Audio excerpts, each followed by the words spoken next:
Ladies and gentlemen, thank you so very much for attending our service for Lemmy. We are going to begin momentarily. Therefore, I ask that you please do return to your seats at this time. If you have yet to sign the guest book, you'll have an opportunity to do so following the service. Please do return to your seats, and I also ask that you silence your cell phones if you have not done so. Thank you.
Can everybody be seated, please?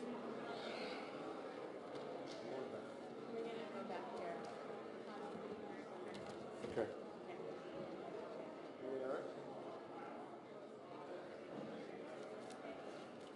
What?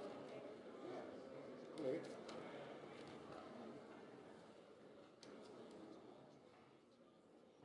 What's this? I would. You guys ready?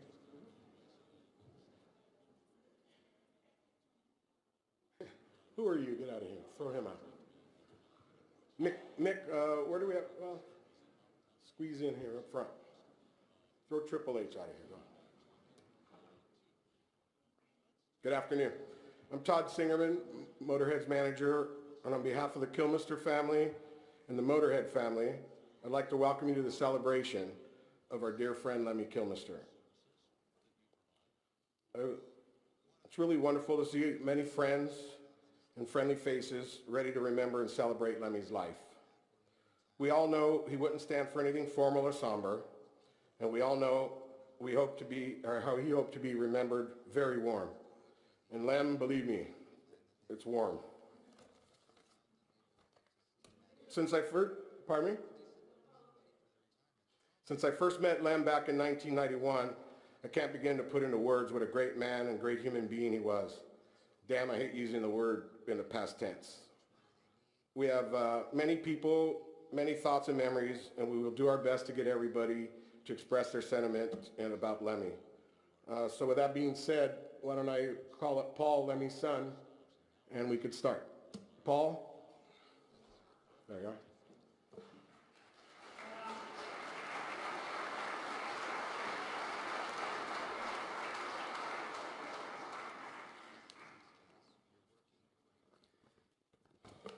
Thank you for coming, everyone. Thank you. I hope this isn't too long. It's 14 minutes. I timed it.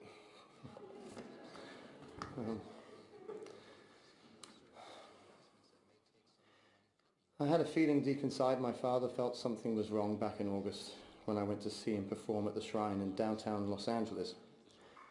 He looked more frail than he did the previous time I saw him, and his shaking hand was more pronounced. And when he spoke, his voice was softer, but the moment it came to show time, his uncompromising grit and unyielding determination kept him performing at full beam, and I knew nothing was going to stop him, not even at this point, from getting up on stage and doing what he loved to do most of all.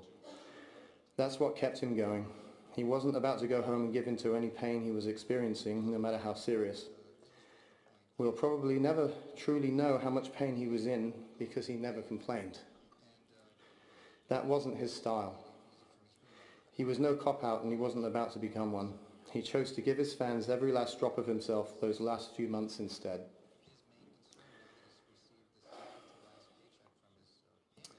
Even if he had known his grave diagnosis before the final tour, I know he would have done it regardless.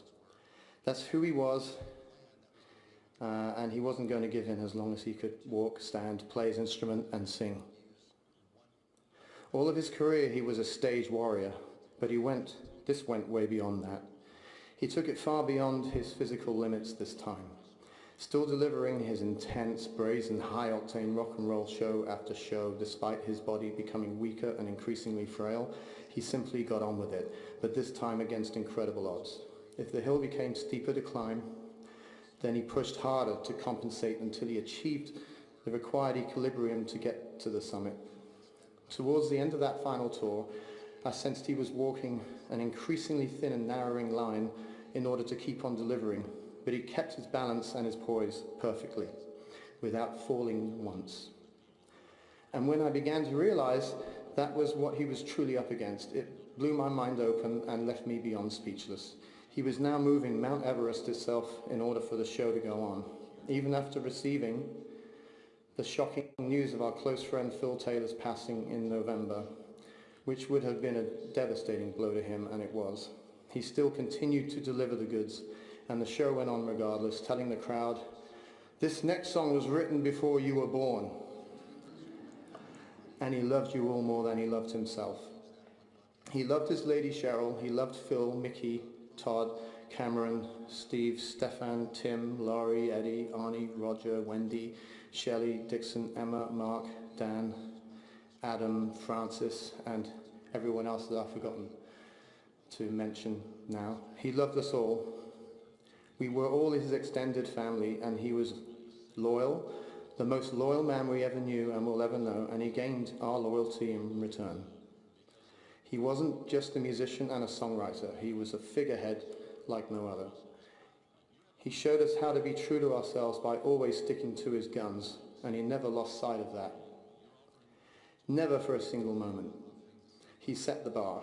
There were no attempts to be commercial in order to cash in on a wider audience during a career slump. It wasn't about making more money for him. It was about keeping it real and authentic regardless of any outcome. And there was no pause button or going on vacation after a grueling tour. He never liked swimming pools anyway, or golf courses, theatres, or even discos for that matter. You would be hard-pressed to find a photo of Lemmy standing around in a disco, even despite his admiration for ABBA and the Bee Gees. Performing was everything to him. It gave him true purpose and meaning, and kept his mind, body and soul together, especially in his final months. That was his idea of a yoga practice, his version of exercising or of working out. It helped any pain or discomfort he felt diminish, and the adrenaline rush of performing in front of the crowd is what charged his batteries back up and kept him on track. My father never had a stage persona. He didn't dress up for his shows, then change back into casual clothes when he came off stage. He was Lemmy all the time. He had style and charisma, but he definitely wasn't a poser. He just always looked that way naturally without trying. To him, it wasn't a business geared toward profit, and he wore no mask. He paid his dues for far too long to ever think or act like that. And I know that's one of the main reasons why we all loved him so much, as well as the music, of course. Motorhead's final album, Bad Magic, was not an easy record to get through for my dad. He struggled with it, but he got through it. And what's especially poignant is how much energy came from the band, and especially from my father in those final studio performances. even at that fragile point in his life. I personally would like to thank Cameron Webb for having the facility to assist my father, Phil and Mickey, in creating a fantastic final Motorhead album in Bad Magic. When I listened to it, my dad, or Lem for you, revealed no trace of his frail health, and right after that he went out on tour again, as he always did, once more putting his fans first. About a year or so ago, I intimated to him that the only artist who appeared to work and tour as hard as he continued to was James Brown. They both shared the same unshakable tenacity. That's what he represented from day one. Born to lose, live to win. When someone has nothing to lose, their options are limited. His only option was to fight his way out of it, whatever it was, and the struggles were many. Some of them were lack of money, or back in his earlier days waking up on someone else's mattress somewhere in the same clothes again. Living in squats in West London, his father's unwillingness to support or even approve of his decision to have a career in music, the unacceptable idea of being trapped in a dull, grey existence, the notion of failure or rejection as he had experienced on a few occasions. None of those things were going to get to him. And ultimately, increasingly severe illness, along with its sudden and unwelcome fragility, he consigned it squarely to within the final 2 weeks of his incredible life after fully completing his final European tour. He wasn't a religious man, and praying for a miracle was something that he would have viewed as a delusional act. But he was profoundly spiritual. That and a very strong sense of unique sarcasm and his own very special brand of ironic northern humour kept him laughing at it all. When I would drop by and visit him, and if there was a new Motorhead album in the works, he'd put it on and play it to me in its entirety, quietly singing along to it while sipping on a Jack and Coke. "Hi Paul, grab me some ice with you and get yourself a drink while you're at it." Then he would offer me a pair of headphones or put the album on through his TV speakers. I miss it so already. And when he put on some rough mixes of a new Motorhead album, you'd better keep quiet and listen. He never tolerated anyone talking over music, especially his. It really irked him. And I don't know about you, but it annoys me too. Dad and myself never understood those who might put on music in the background at a cocktail or a dinner party and then small talk all over it. He disliked formal events like that anyhow. You know, music isn't a background thing, he would say. You'd get a loud shh from him with an endearing yet stern frown. And if Cheryl's little Maltese dog Tutu started yapping over it, he'd gruffly yell, "Shut up or I'll get that broom handle, shove it up your ass and use you as a mop."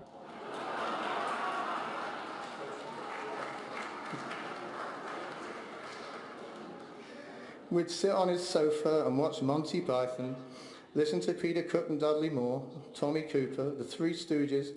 Maybe he'd read some Spike Milligan or show me his own hand-drawn cartoon strips and doodles, which were brilliant. He'd hand me books to read. One of my favourites was an incredible book on the Titanic. And earlier last year he put on the Bonzo Dog Doodah Band album, Tadpoles, and sang along with every single word in the album's entirety to me. I laughed my ass off, and that's something I'll carry with me forever. So you ever get the chance, put on the track Jollity Farm from that album and imagine him grinning at you while singing along to it. Sometimes I'd make him laugh too, and whenever I succeeded in doing so, it was like getting a gold star. We'd ridicule the ads when they came on TV. We joked about pharmaceutical infomercials, especially the bizarre part at the end where they list all the side effects such as dizziness, nausea, vomiting, strokes, heart failure and death. We'd look at each other and he'd give me that face. He'd always brought me up when I was down. I'm going to miss that enormously. Nobody on this earth possessed his unique brand of humour, and it was a thing that came totally natural. He never faked it, just like he never faked anything else. He was 100% real, 100% of the time. I would go visit him and he'd have on the History Channel, the Military Channel, Porn Stars or Law and Order. He'd have open a book on guitars or a catalogue on war memorabilia. He was an avid historian and he knew the origin and background of every military piece he owned, or he might show me a recent acquisition in the form of a dagger, a medal, or a guitar maybe, or his vast collection of military patches. He was unbelievably informed and very well read. He was a philosopher. He held the door open for you. He was chivalrous, a gentleman. One of his many great quotes were, "Manners are free." There was an incident that occurred around 1988 when he was living in Fulham, southwest London. I was riding shotgun with a friend of mine on our way over to Dad's place. My friend's Rottweiler, Jacko, was in the back seat behind me. We were about 5 minutes from Dad's place when Jacko suddenly threw up all over my back and shoulder from the rear. It was all down my left arm and in my back and in my hair, just everywhere really. We arrived, got out the car and rang my dad's doorbell. He opened the door wearing nothing but a Japanese kimono, looking casually regal. Saw the vomit all over me and slapped me on the back and heartily and said, "A good night out then, son." A huge shout out to my mum, Patricia. I apologise profusely in advance for this next anecdote, so please do forgive me, but I have to tell it. In an earlier incident, I'm in a cab with Dad going to a photo shoot in London when I was 17 years old. There was an awkward silence for the first part of the ride, as we had never been in a car alone together before. Suddenly he clears his throat and breaks the silence with, "Before you were born, your mum used to have the most fantastic pair of tits. I used to spend about half an hour on each one." A quick comeback was in order, so I replied, "Well," and I thought I'd got him, you know. I said, "I used to spend considerably longer on them." Upon which he immediately came back with, "Yeah, but you were too young to enjoy it."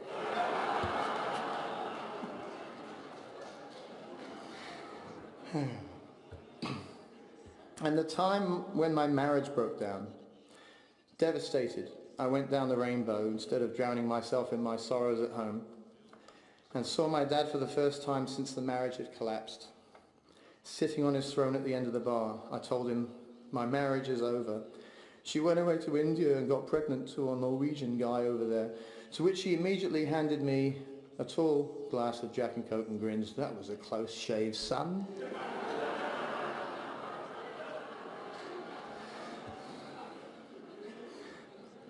And upon visiting him at the hospital, I drew a blank asking the hospital staff where Ian Lemmy Kilmister's room was, because he'd actually checked himself under the name just in case. And more recently, a year or so ago, the occasion he told me about how he imagined the pallbearers to be carrying his coffin. He joked to me about 3 6-foot guys on one side and 3 dwarves on the other, stumbling along to the theme tune of Laurel and Hardy. He was not a conventional father. He wasn't around when I was growing up, but I never once felt betrayed by him over that. I never once harboured a shred of blame against him for it, because he was truly a free spirit, and I recognised that in him from the first time I met him, when I was 6 years old, on a cocaine deal. I wasn't buying it. He had a definitive goal. He knew exactly where he was headed, and in order to fulfill that goal meant that he had to keep his eye on the prize. He never compromised on that, not once. He removed every obstacle in his way through his sheer willpower and frenzied determination. He made huge personal sacrifices, and it did get to him. He may not have showed it, but you could occasionally sense it. But he just pushed on resolutely as he understood that it was necessary to do that in order to make it all happen. And it became my mission to reveal to him, beyond any shadow of a doubt, that I loved and admired him more than anything else in this world for being so true to himself. It didn't matter to me that we didn't get so much time together in my early years, because to me as a child, he was an enigma. I was fascinated by him, and only ever felt love and admiration for this wild, long-haired man who was cooler than everyone else in the room at any time and any place. I, like us all, were drawn to his unassuming magnetism. They say you can't choose your parents. Well, I won the lottery when I got Lemmy. Because Lemmy Kilmister was my father,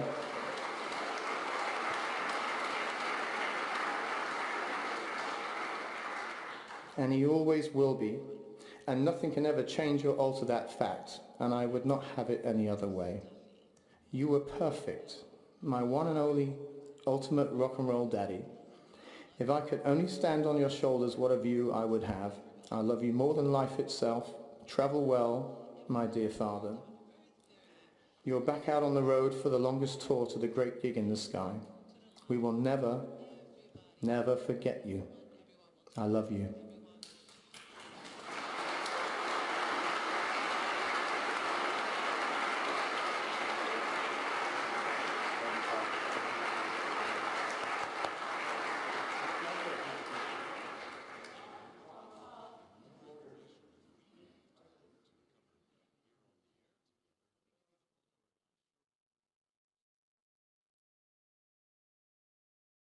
All right, we're going to call up our next speaker, Mickey D. Ready?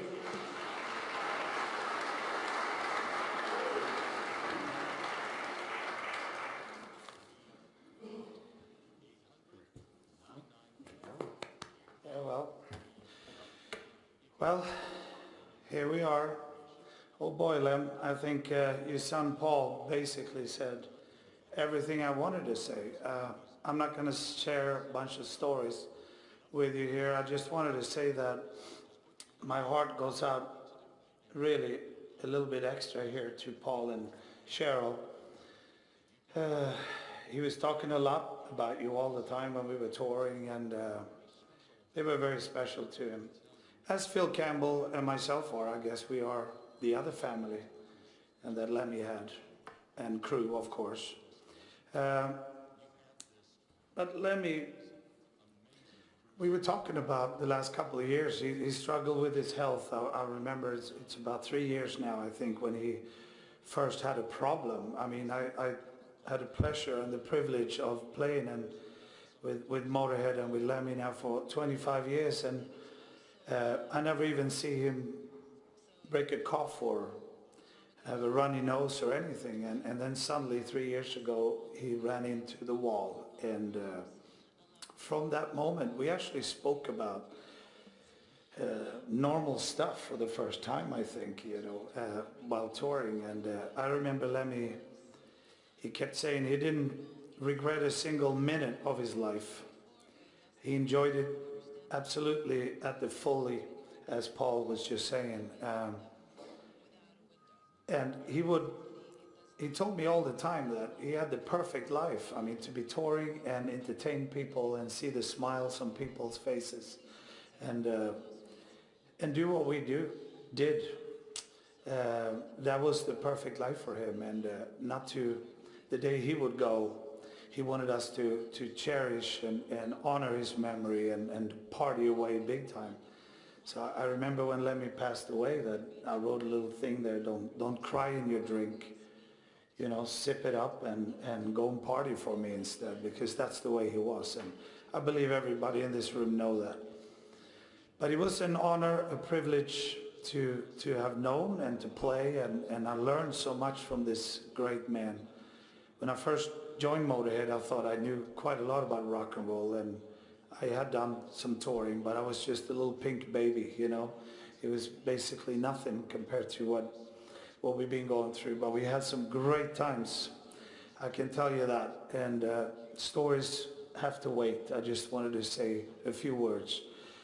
I miss you already, Lemmy. I miss our arguments and our hard work in the studio and on the road, and so much fun that we have had. I will miss it forever. And I just want to say, rest in peace, my brother, my bandmate, my comrade, my friend. And I wish the whole world actually could get a small piece of what I know about Lemmy, that would actually help everybody to go through this hard time, I would say. If you just felt him a little bit, as we do, probably everyone here in the room, it helped me a lot, knowing that he was the man that he was. So thanks everyone for coming, and try to take it a little bit easier, Lem, on the other side. Rest a bit. He does have a band there now. I mean, Taylor unfortunately left, and Versal a while ago. So maybe they are writing some new tunes. I don't know. Hopefully he is. And Phil Campbell couldn't be here, unfortunately. So I have to say hi from him as well. And yeah, that's it. Thank you very much. And rest in peace, Lenny. See you soon. By the way, this is from Phil Campbell. He made sure there's a line down there, and that's supposed to be speed for Lemmy too. He made sure he had a mirror and the whole bit. So. Do it up, Lem. All right, Nina and Jim. These are very good friends of Lemmy's from Berlin.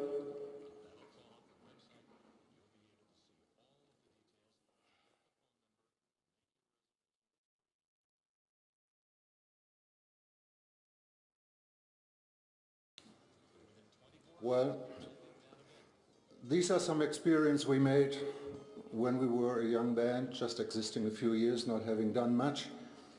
We received a phone call in the middle of the night from Torte asking us, can you be on this tour starting in 4 days, because the regular support band, we are not sure, it's like metal techno, and I don't know if it's good for our audience in Germany, and it would be cool if we would come and play together with them as well. So we did, and packed our stuff, went to first town, Stuttgart, did sound check, and on the way back I passed by Lemmy and he said, oh, there's something going on. I said, yeah, it was really quiet. I mean, our sound check had the same volume as my stereo in the living room. Let's see what we can do about it, he said. So we did the show, everything was great, and Hobbs, the sound engineer, told us what happened.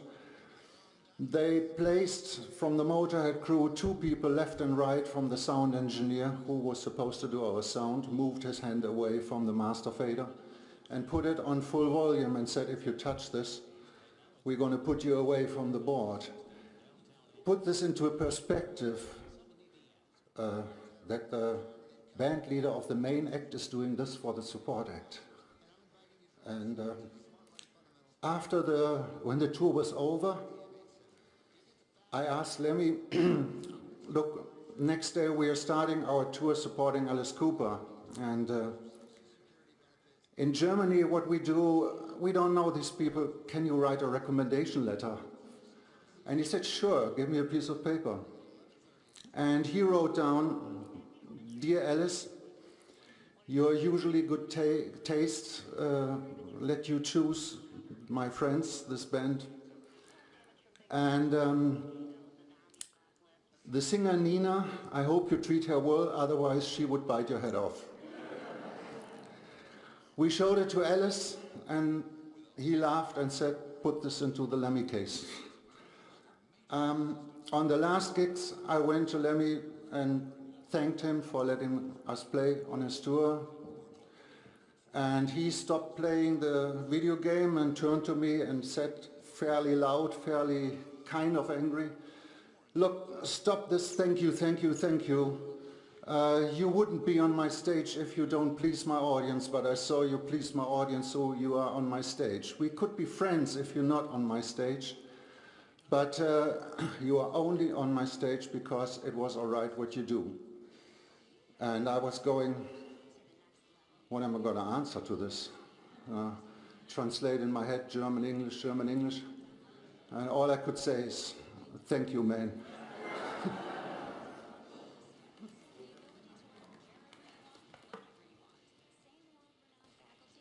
All right. 1992, Lemmy and I met the first time at the Concrete Foundation Music Fair here in Los Angeles. My band was just signed an American record contract and we had just relocated from Berlin to Los Angeles. It was in the backstage area when we've met the first time. I looked at Lemmy, bare chest, jeans jacket, ultra shirt, blue jeans shorts, a bullet belt, and flip-flops. I never seen any better combination in fashion. Left and right from him, two very tall girls, blonde and beautiful. I've looked up to them. And Lemmy looked at me. I said hello. And Lemmy said hello. I tried to continue this conversation, which had started so well, but for some reason I've had a blackout. So I've mumbled, I've got to go to have sound check, see you later. Almost a year later, I've received an official message from the Motorhead management that Lemmy would like to come to Berlin to visit us in our studio. When he saw the studio, he asked me, "Is this your studio?" I said, "Yeah." And he answered, "Live here and die here." Half hour later, I had to do an interview in a separate room, and without knocking, Lemmy walked in, made funny faces to me, and wrote in big letters on some blackboard, "Woofer, woofer, call the FBI." And off he went. I had no idea how to handle this information, but it was an icebreaker. This was the beginning of a long-time friendship, 23 years, and many happy days and many, many fun moments. A lot of Jack Daniels and cigarettes, of course. Mountains of Kinderüberraschung acts. And music and lyrics, of course. Thank you, Lemmy. I love you, Lemmy.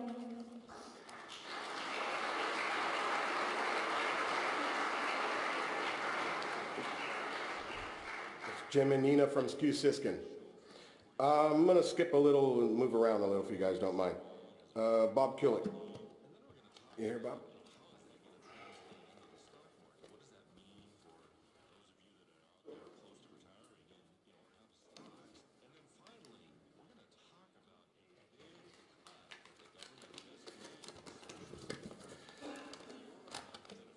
I knew Lemmy for 32 years. He was my lucky charm. We won a Grammy together for our cover version of Metallica's Whiplash. And together, we did the theme of themes for superstar wrestler Triple H. We did many other fun and memorable recordings as well. But most of all, he was my friend. Lemmy Kilmister was a man who exemplified the qualities that we all most admire. Integrity, a man who lived the axiom, "This above all, to thine own self be true, and as it must follow, as the night, the day, thou cannot then be false to any man." Passion, he was a musician's musician. He didn't care about the money, he only cared about the music. And a student of it, he gloried in it, he lived for it. He was as much a fan as he was an artist. Honesty. If you asked him what he thought of something, he'd tell you what he really thought. No political agenda, no patronizing, no bullshit. And as he would sometimes say to me when I'd ask him, "What do you think of that?" "It's crap, rubbish." And I would always laugh and say, "Which part?" Compassion. Despite his tough exterior, he was one of the kindest and gentlest people I had ever met. Modesty. He was a star in every way, yet he was humble and would take pictures with fans and engage in conversations with virtually anyone. He was never egotistical in any way. Sense of humor. He could laugh at himself and was fun to be around, and in a Monty Python kind of way, he would make fun of the world that surrounded him. The visionary. He had a vibe, a sound, a style uniquely his own. And to that extent, a leader, not a follower. He was a visionary. It was his way or the highway. Yet, he was not unreasonable, and if you could somehow convince him of something, he would go for it. I'm proud to say I knew a modern-day pirate, a genius, a legend, a man we all wished we could be.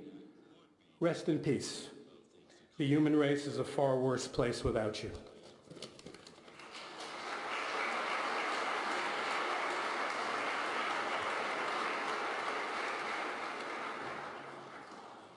Wanted to give a shout out, by the way, to Pete, who made Lemmy's urn over here, which is impressive. I mean, I've never seen anything so beautiful. Pete, thank you very much, wherever you're at.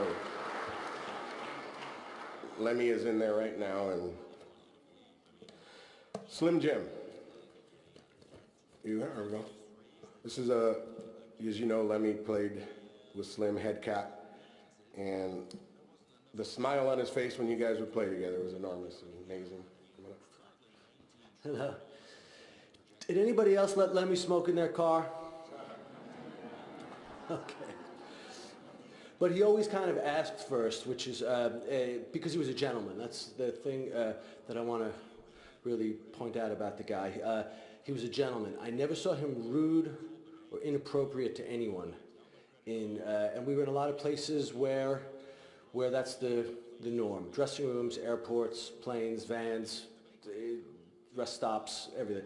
I never saw him rude to anyone, to a fan. I never saw him inappropriate with a woman. He was always very, very gentlemanly, very in his own way behaved. And I see him as an English gentleman as much as I see him in any other way. And I see him as a unifier because we look out and there's heavy metal, there's hard rock, there's thrash, there's punk, and I like to represent the rockabillys. And Lem straddled all those fences, and I never met a fan of music who didn't understand and get what he was all about, because he dug it all. One of the first nights I ever met him, we hung out and listened to Gene Vincent BBC recordings that he had recorded off his radio onto a cassette, and was very happy that he met someone that could relate to it, and we sat up all night playing chess and listening to Gene Vincent records that he had recorded himself. And I just wanted to say that he was the last of a breed. I don't really know anyone quite like him, but he was the last of the Mohicans for sure. And I'm honored and also happy that I knew the guy in the way that I did. So let's enjoy his legacy. He was a very good guy at the end of it all. Thanks.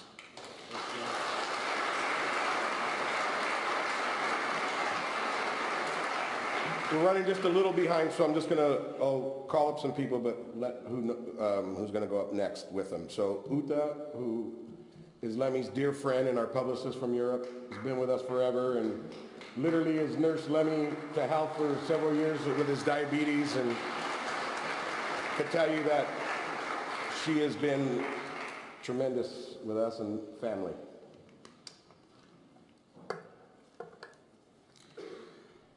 I hope I can do it. You can do it. You got it, girl. You got it. Lemmy, the man who dared to live his life the way he wanted. Lemmy was a cosmopolitan, and his crew was international. So here I am standing to say farewell to Lemmy, a true gentleman I've worked for almost 2 decades. I've been with Lemmy through good times and bad times, and we had a lot of fun. He was an icon for thousands of people. His music was loved by millions. Lemmy was the last loyal, honest man standing in rock and roll, but for me, he was only my Lem.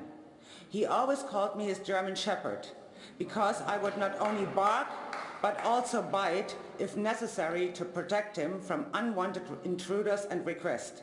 He also called me his nurse on Prada, because he had a view for what I would wear or like. One day in the hospital, I was pushing his bed through the corridors, and his German doctor Jens told him that I'm already the perfect nurse. Lem said, yes, she is, but she would never wear these hospital shoes. She would wear Prada. Since then, I was his nurse on Prada. Because of Lemmy and his bands Motorhead and Headcat, I was able to travel the world extensively. I've met so many people and made a lot of new friends. I was part of the Motorhead family, and I will be forever grateful for this. For me personally, an era is gone and life is different since the 28th of December. I do hope his immediate family will cope with the loss in time and remember the great times we all had with him. Saying goodbye now was one of Lem's favorite series, Fawlty Towers. We watched so many times on the bus, and he always liked to use the phrase, "Oh, you're German. I thought there was something wrong with you." Can you do the funny walk for me? No funny walk for you, Lem, anymore. Auf Wiedersehen and tschüss, Lem.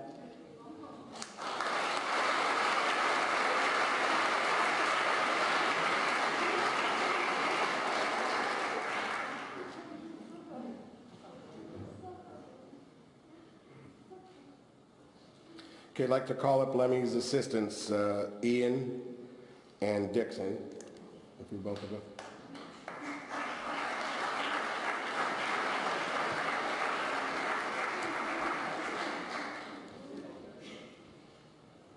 Go ahead, Ian, go first. And then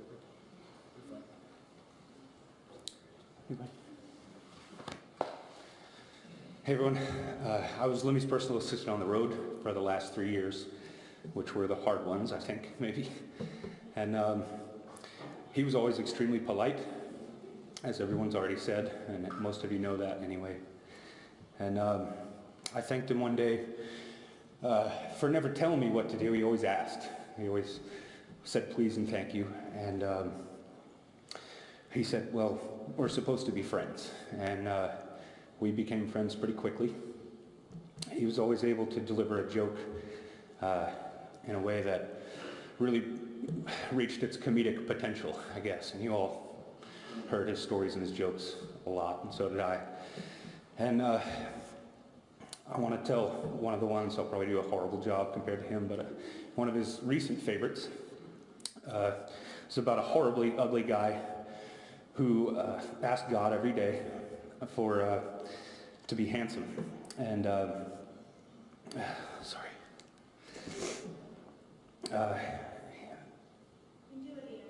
Sorry. Yeah, sorry. He said, God came to him one night and he said, I'm sorry, I can't.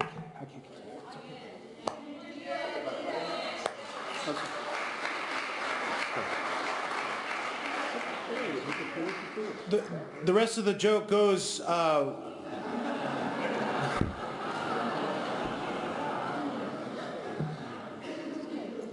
just make this quick. There's a couple of things out on the internet that are great. From now on, the Jack and Coke will now be called the Lemmy. That's a fact.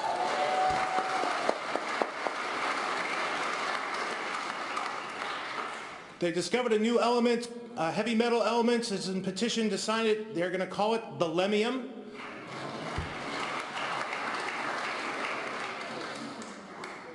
You know, you have to ask yourself, what is Lemmy?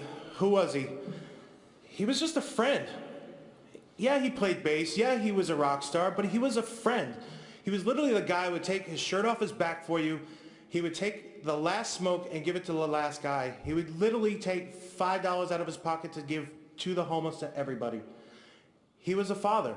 He was a brother. He was a fucking good guy. And I'm going to miss him. He was really close to me. And on the day he passed, he was tapping his foot because he always wanted to be his last gig on stage. He never wanted to disappoint the fans, ever. And he was tapping his feet, and I swear that was his last gig. And to me, that was endearing.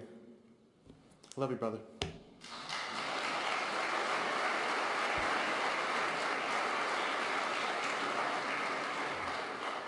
I'm going to finish. Sorry about that. Yeah. So God said, I want you to go tomorrow to the horse races and put all your money on pink 8, and you'll have the money you need for your surgery. You can get plastic surgery and you'll be living out your rest of your life very handsome. So of course he does that, and going into surgery he says, I I want to look like Brad Pitt. Just make me look like Brad Pitt. Sure enough, 3 to 4 weeks later, he's taken off the bandages, and he looks exactly like Brad Pitt. And he's over the moon. And he's going to leave the hospital, and bam, he gets hit by a bus. And he gets to God, and he says, I thought we had a deal. What happened? And God says, I'm sorry, I didn't recognize you.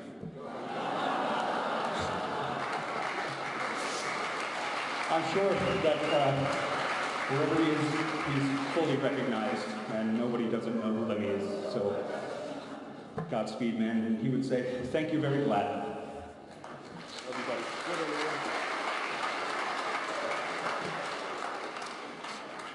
Scotty, this is one of Lemmy's best friends, and when Lemmy would be off tour, him and Scotty would hang out all the time here at the Rainbow.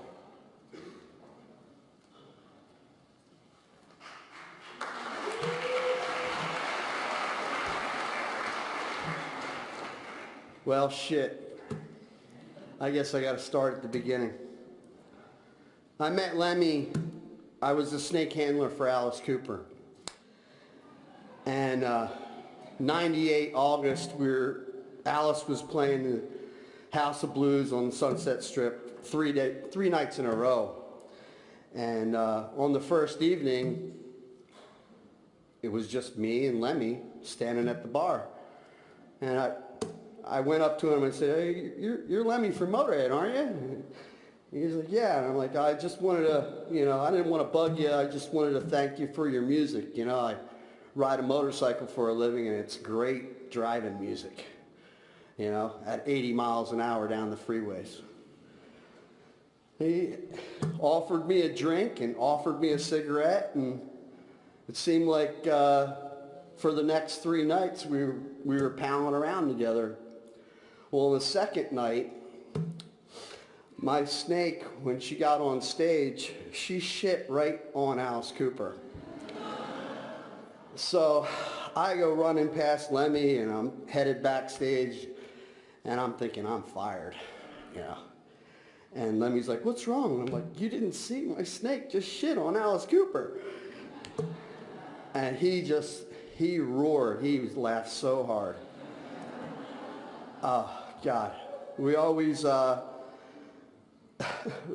hear him tell the story of that night was pretty hilarious. I don't think I could tell the story any better than him, but from then on, I think I rode him to the Rainbow after that gig on the back of my motorcycle.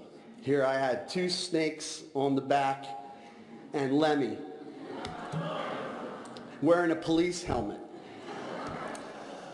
So we arrived to the Rainbow, and I have an 8-foot python in my jacket. And we walk in there, and right past the fireplace, my snake decides to come out 3 feet over my head. People are screaming to get security. And the security guard goes, I know you're Lemmy's friend, so just take the snake outside and I'll let you right back in, So that was my first experience meeting Lemmy. And when I got back to his place and saw his collection, I was like, I'm finally home. I've met so many awesome people. All his friends and fans became my friends. Doro Pesh. I got to meet Doro Pesh. For so long I wanted to meet you, Doro. And, finally Lemmy took me to Vakin 2014, and I was able to meet Doro. He took me to concerts, took me to Metallica. I got to meet the guys from Metallica.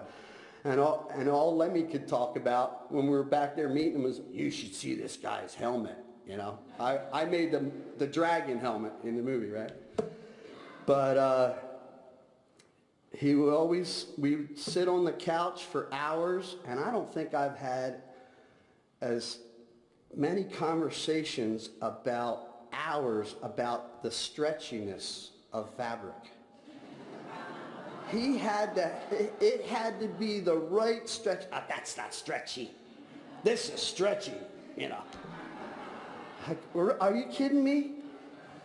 That's stretchy. Well, I don't like it. Take it back. But never had an argument, never had one crossword. You know, we would leave the studio, and he would be on the back of my motorcycle, flying down Sunset on our way to Crazy Girls or Jumbos, or, you know. And we had a lot of good times in the studio and strip clubs. And we were always the last ones to leave. They'd be closed for hours, and me and Lemmy would still be there shooting pool with the strippers. So, and it was like that wherever we went. We were, you know, it was like he was treated like gold, you know, and he treated me like gold, you know. So many times we'd go to Vegas on his birthday, and, you know, we believed, I know him and me believed the same thing, that if you die around your birthday, you know, it's just meant to be. You know, it's the way it's supposed to be. It's checkout time. Check in on your birthday, check out on your birthday. So when he passed away, I wasn't shocked. I was relieved knowing that he went when he was supposed to go. He was done touring, and that was it. When he's done touring, you're going to have to bury him, you know? So, Godspeed, Lemmy, you know? Thanks for everything. He gave me hats, he gave me daggers, you know? Gave me so many funny instances.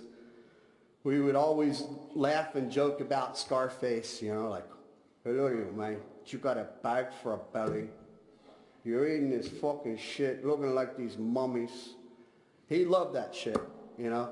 And Blazing Saddles and Young Frankenstein, you know. Frau Blucher, you know. He was just a joker, you know. So here's to you, Lem. I'm sure I'll see you in my dreams. And have a good time up there. Thank you, Scotty. Take care. Wow.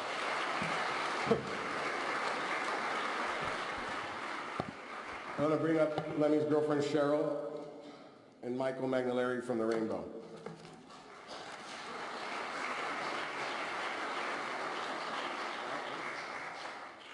I'm not going to take long. Let's go do that one. I just want to say to everyone, Lemmy loved me, but his greatest love was his fans and his music. And I remember saying, baby, don't go, stay home, skip this tour. And he said, baby, can't. I love my fans. He never raised his ticket prices because he always thought that everyone should always be able to afford to go to a Motorhead show. It wasn't about the money. It was about his fans. And I think I made a quote on Facebook. I lost the love of my life, but the world, they lost them. So that's all I want to say. Thank you.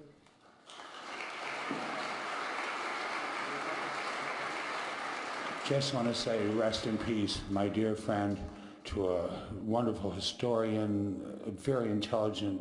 You all heard this from his son Paul. He's going to be truly missed, as you all know. God rest in peace. For those of you that were at Lemmy's party, Michael's the one who jumped out of the cake for him. That was a nice surprise. There you go. Joe Rambach, did you want to talk? Joe's Lemmy's promoter from Germany from way back, and one of his great friends. Thanks for coming out, Joe. Thank you, everybody. I had the great honor and pleasure of being Lemmy's and Motorhead's promoter for the last 20 years, and we had many legendary nights, parties, after-show events, and most of them are true, all the rumors, you know, and one of the last ones I remember just a few weeks ago, he was in Berlin and he loved coming out to Berlin. It was like his second home in the world, and he loved coming out to the White Trash restaurant, hanging out with the band and the crew. And just a few weeks ago, he wanted to come over, and he came, and I thought, okay, maybe he's coming over for an hour, or maybe half an hour, surely not much more. And then guess who left the building last man? 2 o'clock in the morning, it was Lemmy. The DJ went home, house lights went on, and he was still standing there on the pinball machine, playing pinball, the Addams Family. Lemmy, I love you. It was a great pleasure meeting you. And wherever you are, you'll never walk alone. Bye-bye.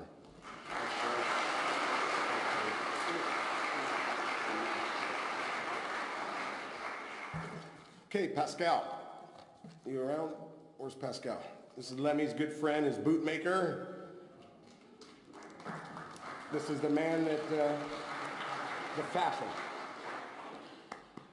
Good afternoon. I was just a schoolboy in October 1983 when I went to see Motorhead for the first time in my hometown in Clermont-Ferrand, France. And I remember spending hours at the back door of the venue hoping to meet the man. Eventually a couple of goons came out and chased me. In 2000, when the wonderful Sharon Lee brought him over to my place to get measured for a pair of boots, I told him that story, and only at that moment it came to my mind that in 1983 I didn't speak a word of English. And he gave me one of what I call Lemmisms. You know, he said, logic should not interfere with determination. And I made a lot of boots for him over the years, and as a boy I used to read the name of all the people on the record sleeves that he would thank. And one day I made the list, and I was just so taken back that I immediately called him and said, thank you for making my boyhood dream come true. And he just said, sorry, had I known it, I would have done it sooner. He was that guy. He was one of the kindest person I have ever met. It was a privilege to make his boots for 15 years, and it's an honor to see them go with him to his resting place. Thank you, and so long, Pat.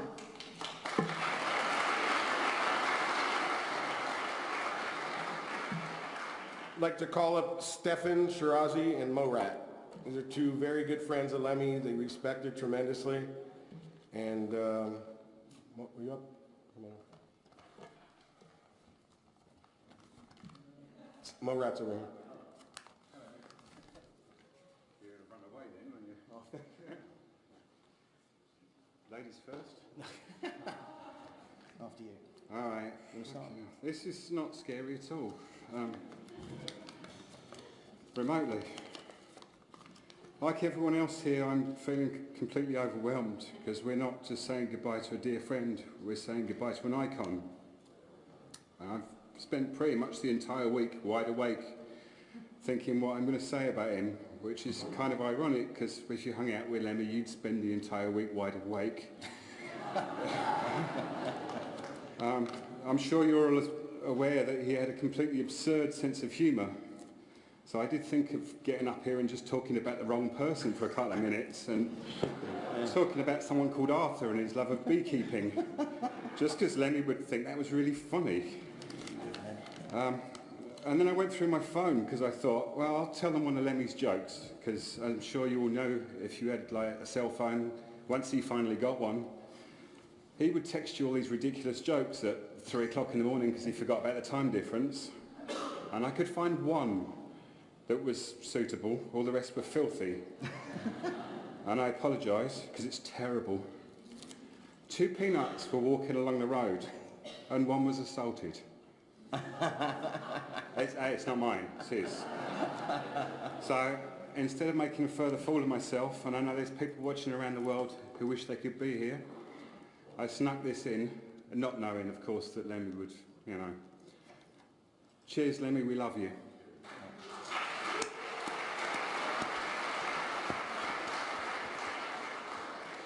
He was in 1982, and I formed a school magazine with sheets of A4 paper, just 4 of them, so as I could possibly interview him. And he accepted the request and accommodated me for nearly 3 hours in the studio, you know, answering such devastating questions as, when asked about Surbiton, Lemmy described it as not exactly the hub of the universe. I asked him what he thought of being at the top of the Mouse Sex Object poll in 1982 in sounds, behind E.T. actually, he was behind E.T. The reply to my tentatively asked question on the matter was, I think I got the edge on E.T., I got longer legs than he has. But the thing, listen, everyone said this and it's so true, he was so kind and supportive, and he gave me the belief that I could live a life that I wanted to live and that everyone was going to be like him. And he was always just, he was so consistent with that, and he was so supportive. He was a very funny man, as you've heard. He loved humour, he loved Python, he loved the Goons, Harry Seacombe, he loved all those guys. And I've become aware that people don't really know who Spike Milligan is. So I'm going to read you a couple of Spike Milligan poems, because he loved words. And as silly as these words might sound, they're quite brilliant. He was quite brilliant, and Lem was brilliant with words. So I'm going to read you Lobster. Libster, lobster, labster lee, living in the deep blue sea. Libster, lobster, where are you? Gone to lunch, back at 2.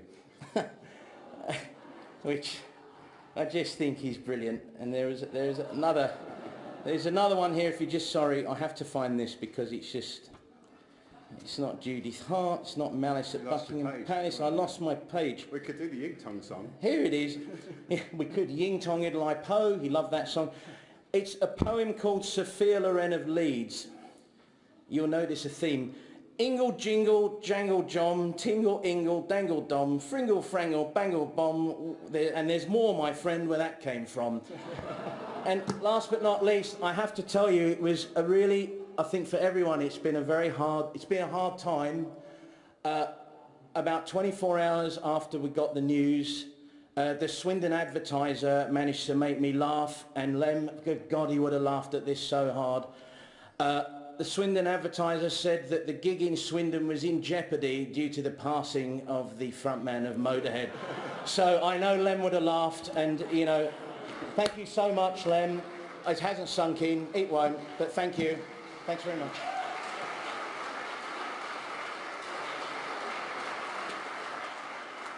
Donnie and Marie. You guys look like a good couple there. Matt Sorum.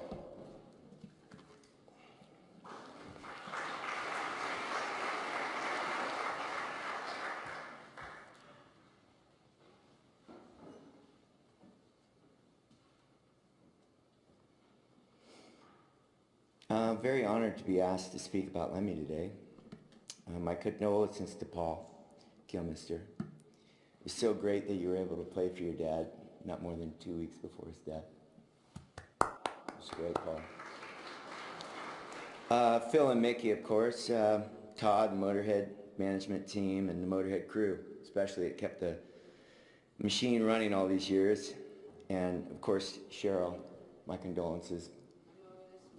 Oh, there you are, honey. And to all the Motorhead fans around the world.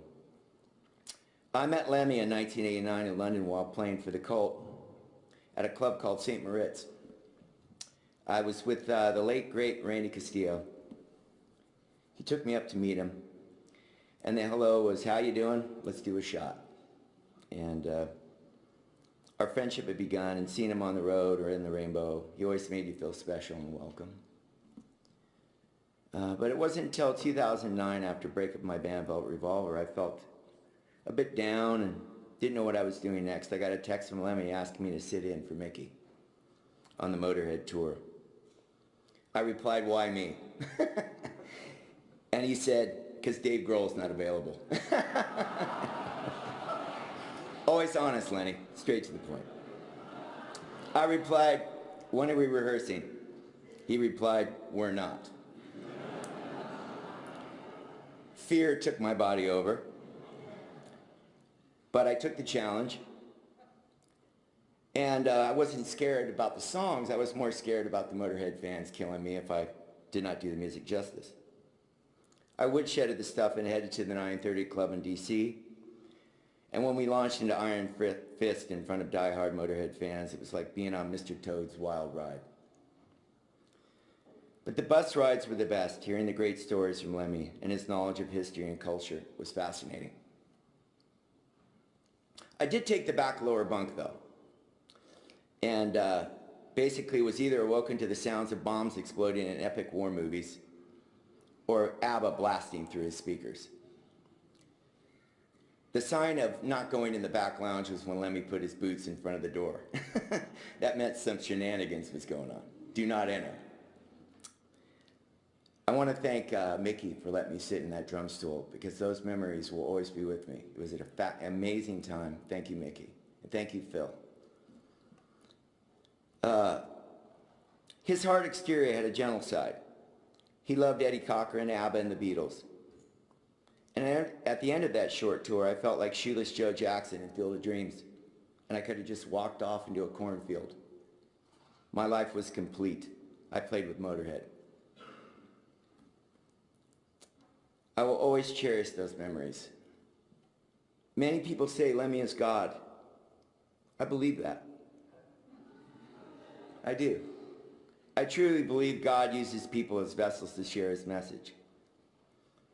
When I got that text from Lemmy to play, it was a God shot. It said to me, everything is going to be all right. Forge ahead, take no prisoners. Lemmy's life was built on integrity, and Lemmy said, I quote, integrity is everything to me. I will not die ashamed. I will live on my deathbed knowing that I gave it my best shot, and everything else is meaningless to me. He taught me to never give up and never let anyone bring you down. And to all the naysayers, they can just fuck off. He gave us something to believe in, a place to call home. And once you entered your family, you were part of the Motorhead family. Lemmy wasn't afraid to die, and he lived his life exactly how he wanted. Lemmy said, death is an inevitability, isn't it? You become more aware of that when you get to be my age. I don't worry about it. I'm ready for it. And when I go, I want to do what I do best. If I died tomorrow, I couldn't complain, because it's been good. I'm glad I knew you, Lemmy. Goodbye for now, my friend. Thank you.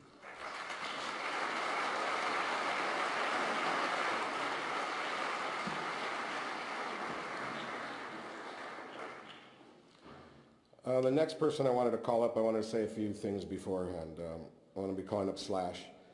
And if everyone recalls when Lemmy had to end up getting a defibrillator put in, Lemmy really had some hard times with that. And to be honest, he wasn't sure if he would be able to continue doing what he's done all his life and the way, you know, to be able to put it out at 110%. And Slash, I thank you profusely because truth is, without you being there, and you literally were there every day with him, you held his hand through this thing and built his confidence, played Coachella with him in the show we played at Nokia. And I don't think if it was for those shows that he would have carried on, not knowing, you know, he didn't have the confidence knowing, can I pull this off? And he showed him that. And I really think, you know, thank you for those.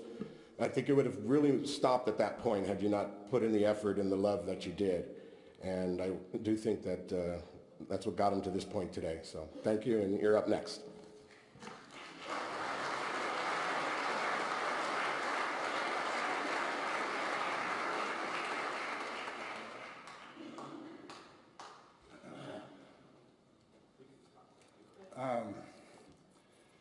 Yeah. I'm not real sure what to say here other than Lemmy was somebody that I just feel so honored to have been friends with. And I met him at a time when Motorhead was one of my favorite bands, and a couple of us from Guns N' Roses in '87 in London for the first time, and got invited down to Motorhead's studio to meet the band. And I was really fucking intimidated. I was like, you know, this guy who had this image of being, you know, very hardcore and so on and so forth. And we, of course, had that sort of hardcore image, and I didn't know exactly what to expect. But I walked in and was very graciously accepted by Lemmy and company, and we headed off after the session to St. Moritz, and we've been friends ever since. And he was just such a fucking great example of, you know, what most of my peers all want to be. Somebody who was like true to his school, had more integrity in one finger than, you know, a room full of rock and rollers, you know. And straight up honest, 100% loyal, and just all these really fine attributes. And a guy who had this very sarcastic and very, as it was said earlier, northern sense of humor. And I just love the guy a lot, and I'm gonna miss him a lot. But, you know, all things considered, he did live the way, you know, his life the way that he wanted to. And I remember when I decided, after years of struggling, that, yeah, I was gonna get, you know, I got sober. And the first time I saw him, and I didn't have a flask of Jack Daniels in my jacket, because that's how we used to always greet each other. He was actually very disappointed. It's the only thing I felt bad about getting sober. Anyway, so just, you know, Lemmy, I love you, we love you, and what a fucking great example of rock and roll. And I'll always have that, and his music and his personality and all that stuff will last forever, so God bless.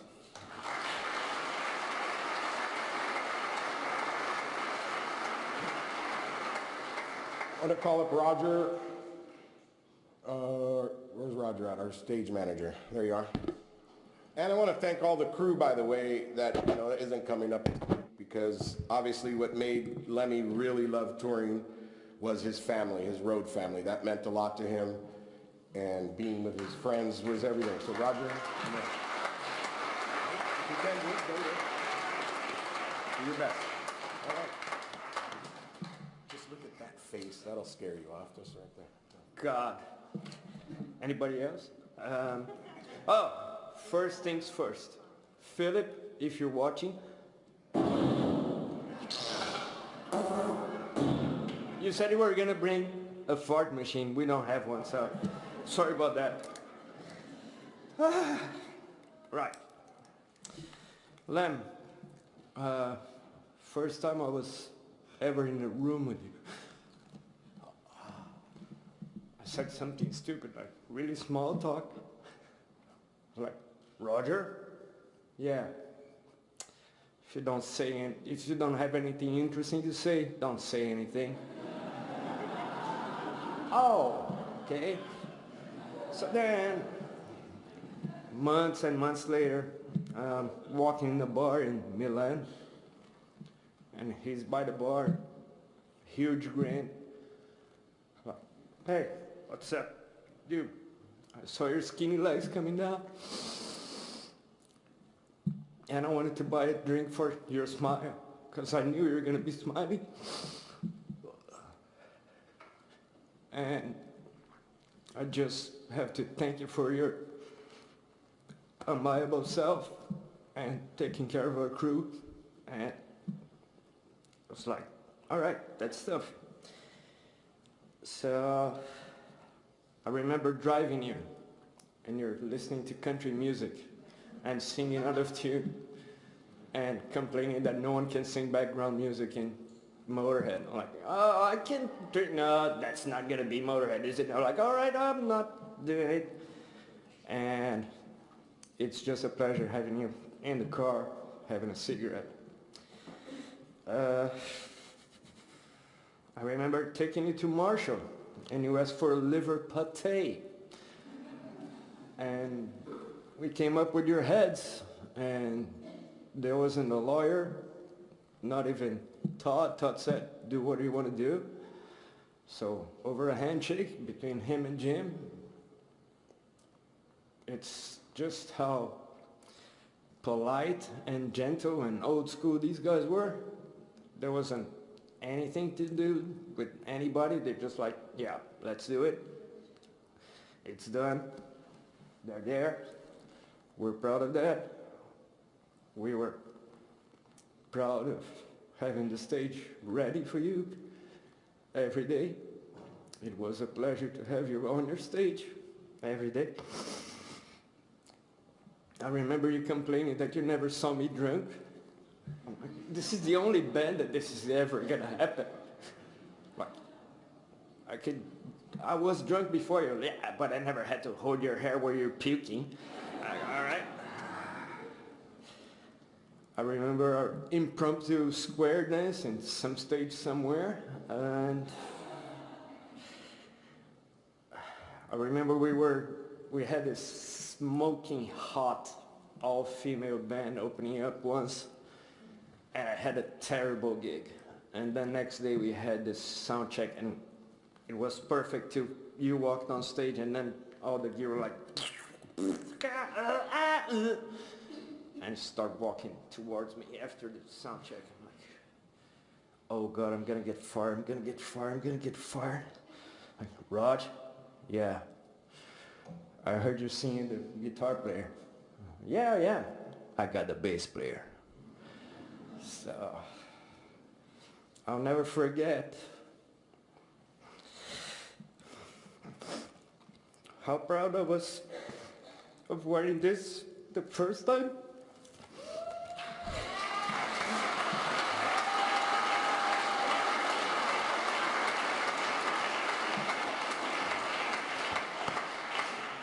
And I'll never forget how proud I am of wearing the last time. Thank you.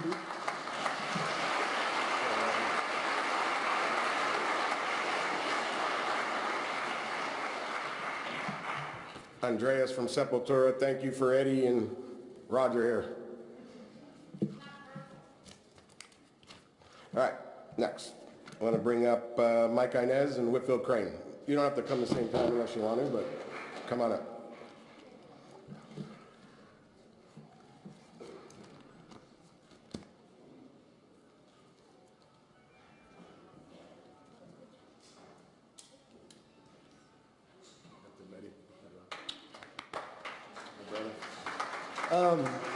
Hi. So, I love Motorhead. I've always loved Lemmy. And I've always kind of wanted to be adopted by those guys. And in the last, let's say, 3 years, I'd found myself in Europe, post-tour or whatever. And I would hear that, Motorhead was going on tour, so I'd devise different ways to just kind of show up to Motorhead band practice and see if I could go on tour with them. Not with a band, just with myself, and the resounding answer was always yes. So I'd go out on tour with Motorhead on a Van Hool tour bus, and the crew was awesome, and the band was awesome, and every now and then I'd jam with them, but at night, after the show was done on the Van Hool bus, the lower part of the bus was absolutely 100% Lemmy's area, and then the upstairs bus was Phil Campbell, crew, including me and Mickey D up front. So I'd sneak down every night pretty much and sit for hours with Lemmy. I'd look at him and say, hey, is it cool if I sit here? And he'd nod me with his hat and his cigarette. And he'd sit there with an iPad, and he would quiz me. And he'd play a song on the iPad very passionately, every song very passionately. And he'd be all, do you know who this is? And I'd be all, no, who is that? He'd be all, Dave Edmunds, right? Or he'd play me like some obscure Pink Floyd Syd Barrett song, and I wouldn't know what that was either. But and then he'd like play a song, and I'd be all, that's Carrie Underwood, right? And I'd be all, Carrie Underwood, and he's all, Carrie's great. And the thing about it is each song he'd play, he'd make power chords with his body, and he was so passionate about life and music. And so to sit there with him and see his passion in music that was so genuine. I mean, he just played a show each of these moments, and he was so filled with music and love of other artists and all that. And, you know, I'm really grateful for that. So I do miss Lemmy very much. And I also had some interaction with Phil Campbell. And so I'm going to read this from Phil. And if I can find it. Sorry, I'm tripping out. There we go. So this is from Phil Campbell, with much respect. He says, it was an absolute honor playing, writing, and laughing with you. I will miss you so much. That's from Phil Campbell. Peace to Lemmy.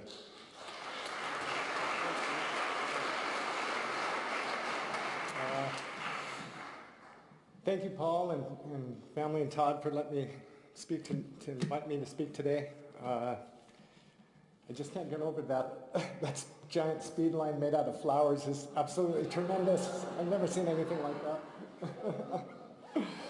But, you know, I am just pissed, and I'm sad, I'm fucking gutted, and I'm fucking miserable, you know, just like the rest of you. It's,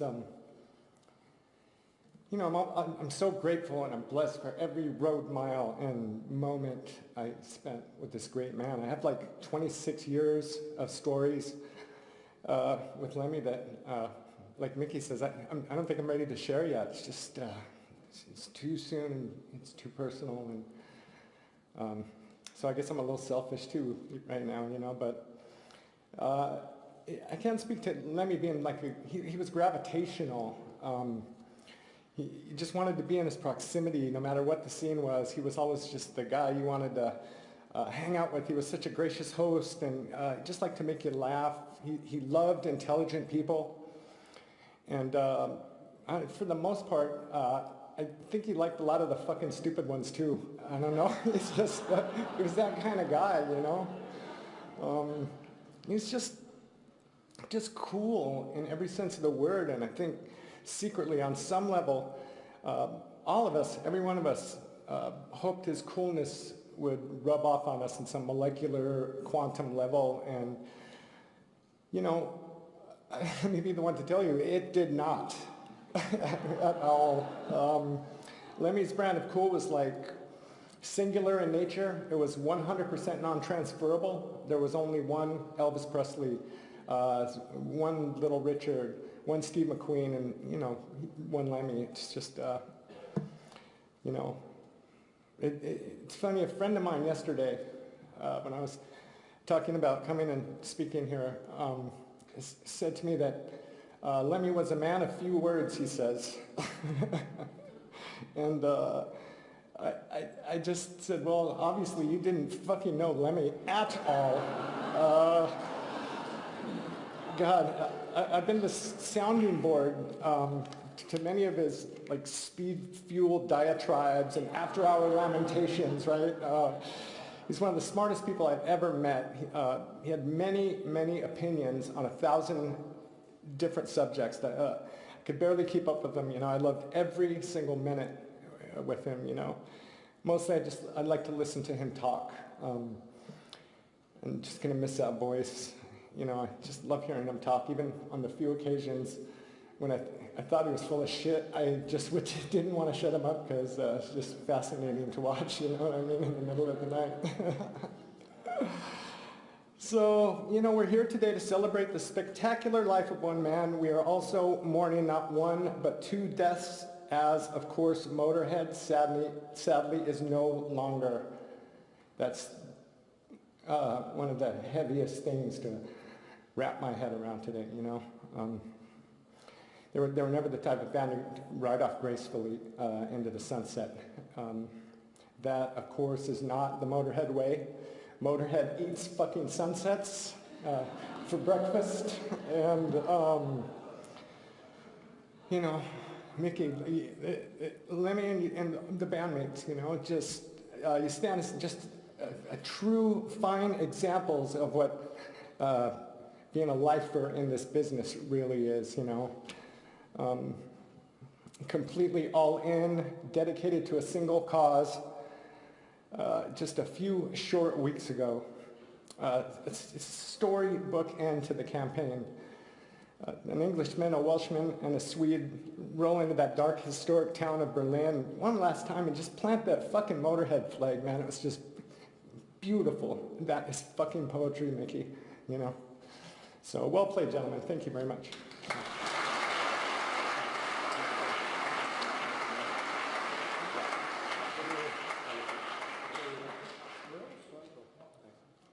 Michael didn't want to tell a story, but I'll tell a quick one. It was in '92 on the Aussie tour where Randy Castillo and Mike wanted to come into our bus to go to the next show. And we stop off at a liquor store and basically have a full crane or a dolly full of Jack Daniels and beer. Wurzel, remember that one, Mickey? We had like about 8 cases of beer and Lemmy had about 2 cases of Jack. And Michael and Randy show up with their 6-pack. Remember that? We just look at them like, okay. Then they look and they go, oh, shit, what are we in for here? That was a ride. Yeah.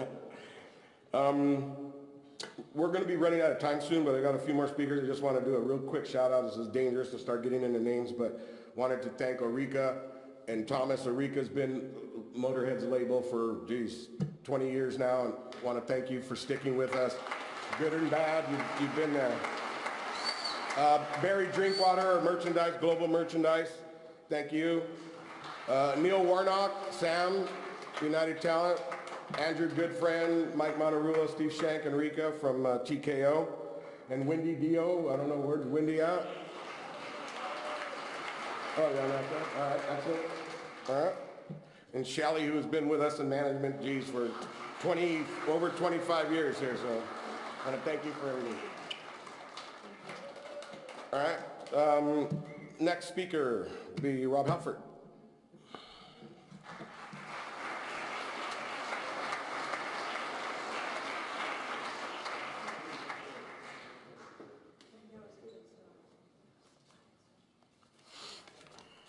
So much love.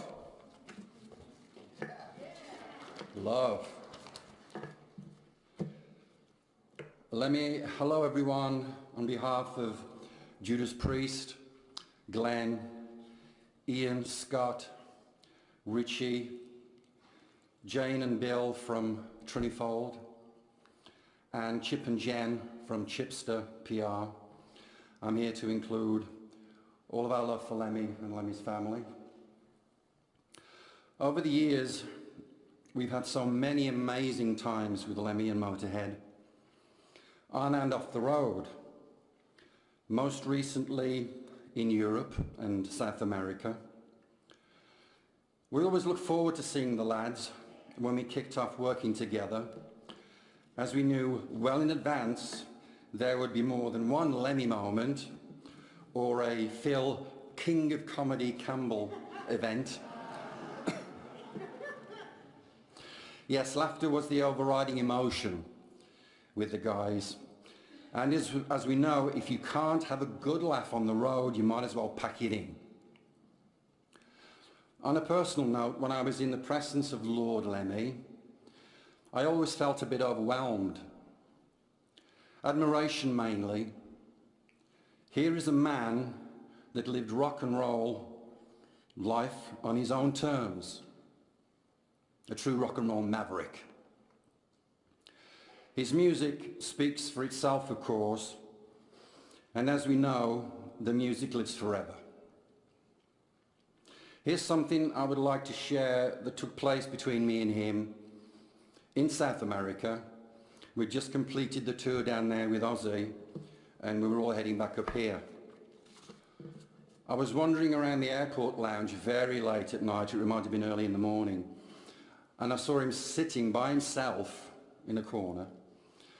So I wandered over and said, all right, Lem, yeah, I'm all right. We've had some good fun on this one. Then for some reason, I took his hand and we sat there in silence for a few minutes. Can I do a selfie? He gave me the Lemmy look. And I half expected, no, bugger off. at that tired and godly hour of the morning, but he said, no, go on then. So I did, and I kissed him, and then I told him that I loved him.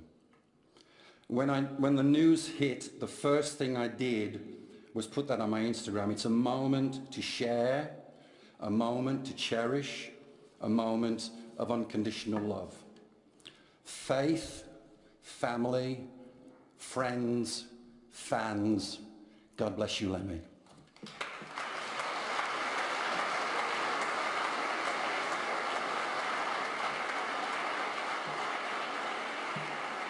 Scott Ian.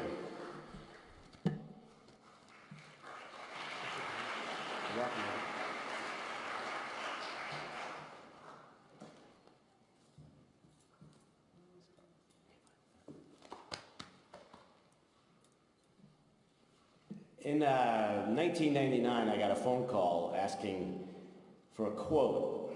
Motorhead was putting together a live record, the Everything Louder Than Everything Else record, and I guess they were looking for quotes from guys in bands that were influenced by Motorhead, and of course I was honored to be asked to do that. And so of course I get off the phone, and then I'm in like complete panic because what do you say? What are you just gonna say? Motorhead rules. What do you say about Motorhead that hadn't been said? And so I just kind of sat around all day thinking about it and thought back to 1980 when I bought my first Motorhead record. I bought Ace of Spades. Knew nothing about the band because I used to buy albums based on album covers, and I was just looking at this album cover thinking, God, this has got to be good. These guys look like some tough motherfuckers. Take the record home and put it on headphones in my little tiny room in my mom's apartment, and Ace of Spades opens the record, and you're 15 years old hearing that for the first time, and fucking blows your brains out. And I listened to the record probably 3 times, front to back, just staring at that album cover, staring at it the whole time, thinking, who the hell are these 3 Mexicans and how do they play so fast?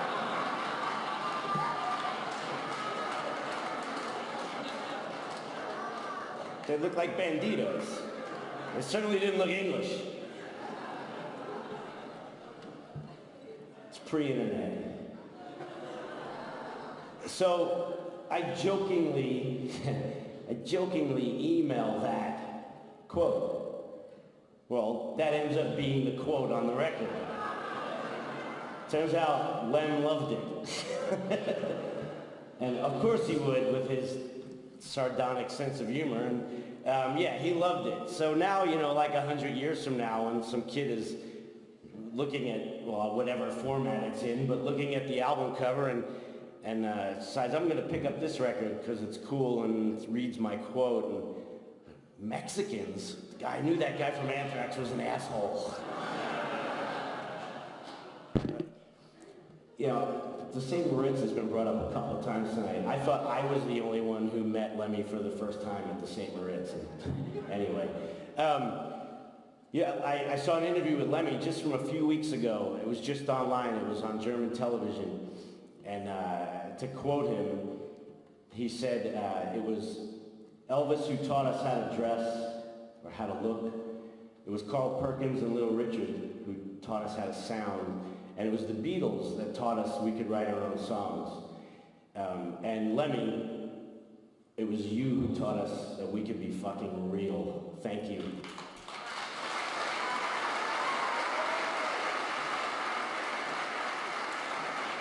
You got to get Scott's book and hear that story of Lemmy when you had your first drink with Lemmy at the St. Moritz. I should repeat it to embarrass you, but I won't. Triple H.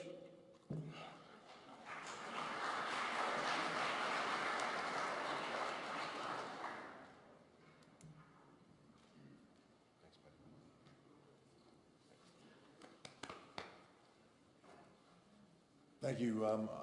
First of all, I'm honored to be here in any way for Lem. One thing I do know about him is when you listen to this room and you see all of this, and you see all of you and the love that you're pouring out and the laughter, that's what he would want. He wouldn't want people crying. He wouldn't want people mourning. He would want people happy, celebrating his life. And thank you for that.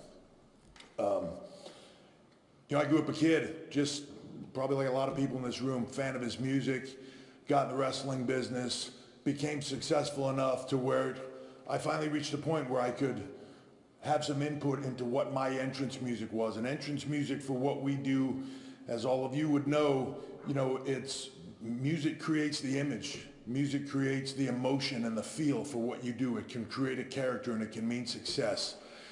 And when I had the opportunity to participate in creating my music, I wanted it to sound like Motorhead.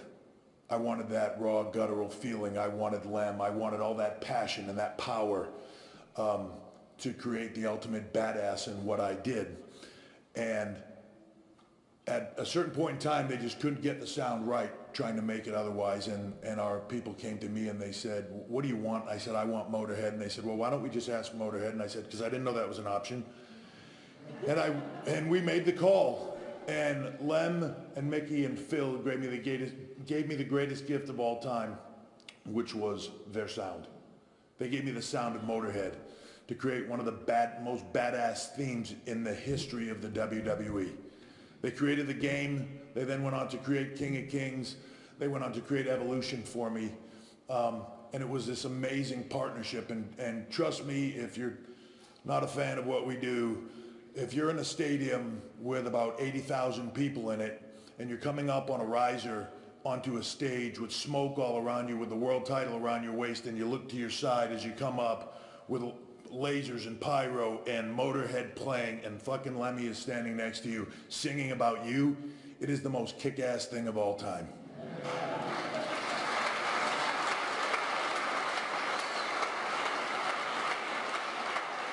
More importantly than that, though, over the years, Lemmy gave me the gift of his friendship. We connected. In some way, we connected. He would always come whenever he was in town and we were in town. Most often it would be Staples Center, but London, wherever we were. He'd come to the Staples Center and they'd tell me Lem would arrive and his white limo would pull in downstairs. And he'd wait, and before my match, they'd go get him, and he'd come out and he'd sit in the arena in the front row, and I'd say hi to him on my way into the ring, and I'd wrestle, and then I'd come out and I'd talk to him again, and then he'd say, I'll see you in the car, and he'd wait outside until the show was over, and I'd showered, and I'd come back, and I'd sit in the car with him for hours, and we'd just talk, and sometimes he'd play me the new Motorhead, sometimes he'd play me something else he wanted me to hear, or a track that he was working on for us, or a lot of times we just talked about life. And after that had happened 4 or 5 times, I was the bad guy in wrestling. And after 4 or 5 times at the Staples Center, I remember going to him one time after getting beaten again and walking up to him. And Lem, I went over to him to shake his hand. And I gave him a hug. And he looked right at me and he goes, man, you suck.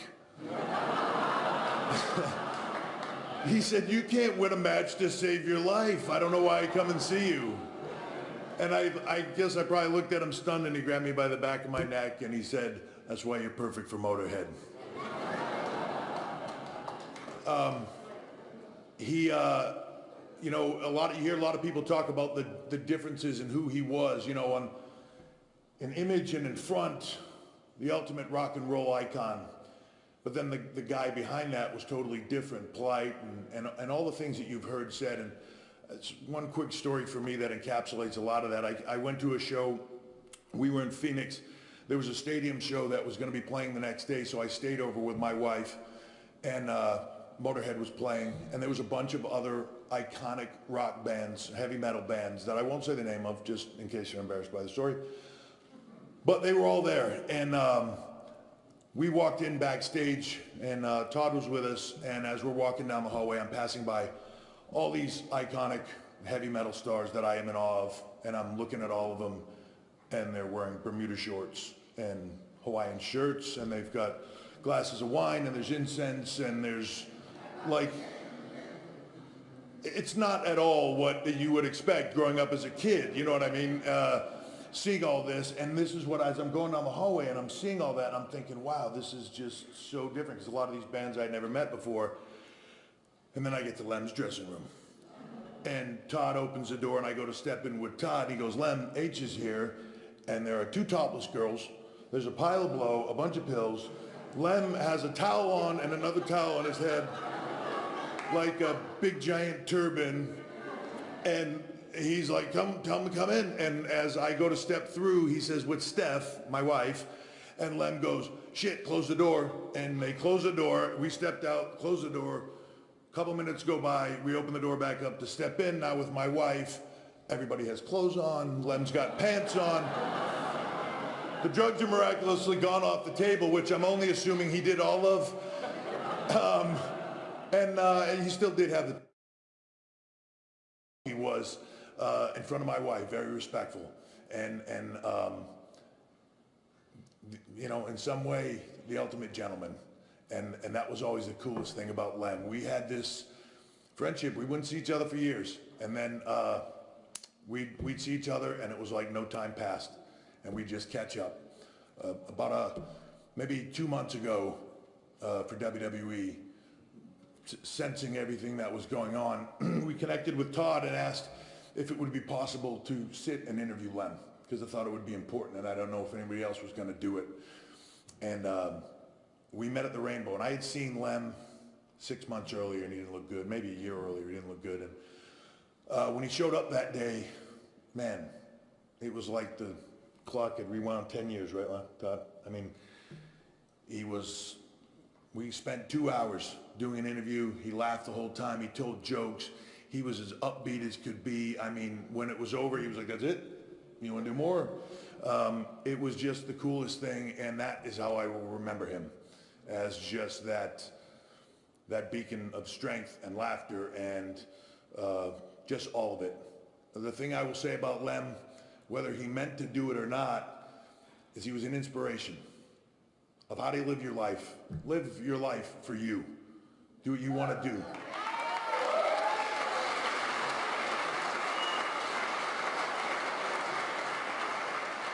He did it his way. He did it his way right until the last day. And if there is a better way to go out, I don't know what it is. That is what it is about in life. And he was an inspiration, probably an inspiration, as you heard today, to a lot of people in this room. He was the inspiration for you to go out and be an inspiration to millions of kids who will go on to be that inspiration. That is his gift to the world. And I can't think of a better gift. I can't think of a better man. And I'm honored to be up here. And Lem, we'll see you down the road, my friend.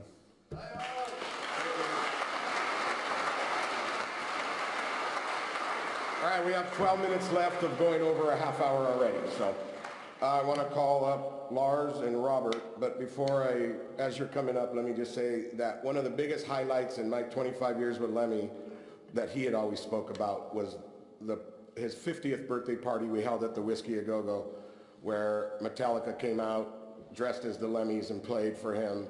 And I have to tell you, you know, there's not a lot in life that, you know, could match something like that. So we want to thank you guys for being there and the love you have shown him.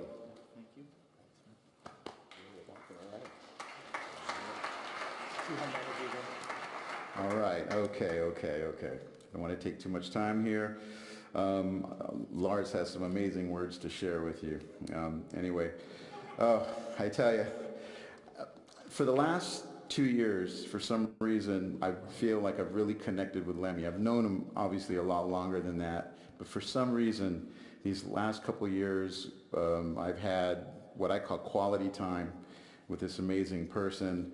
There was a moment a couple of years ago, I needed Lemmy to do his voiceover for an animated short I put together called Metallica Parking Lot. And I called him up, I said, Lemmy, you know, can you do this? And we only had 1 day to do it, and he was like, yeah, but I need a ride, come pick me up.